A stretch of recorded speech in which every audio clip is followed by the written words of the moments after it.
Bonjour à tous et bienvenue à ma première édition de Tango Lego.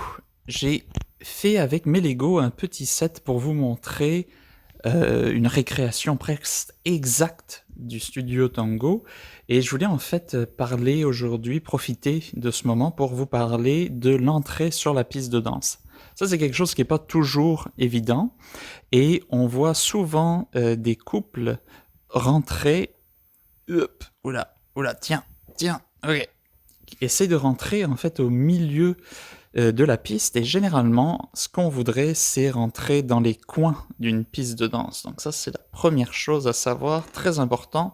Ceux qui viennent régulièrement danser au studio l'auront remarqué que c'est là où il y a un petit embouteillage et l'idéal en fait c'est d'être patient.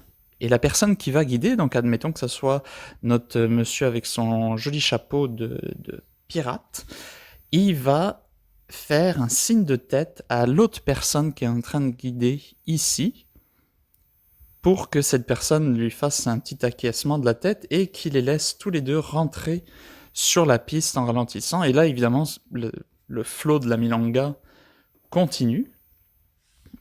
Il ne faut pas s'arrêter ici, on continue dans le flow de la ligne de danse.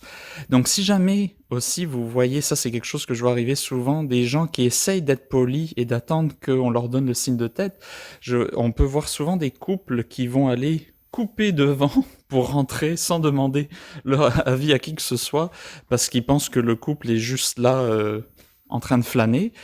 Si jamais vous n'êtes pas sûr, la personne qui guide, la personne qui suit peut gentiment demander au couple en avant s'ils essayent de rentrer et d'attendre leur tour.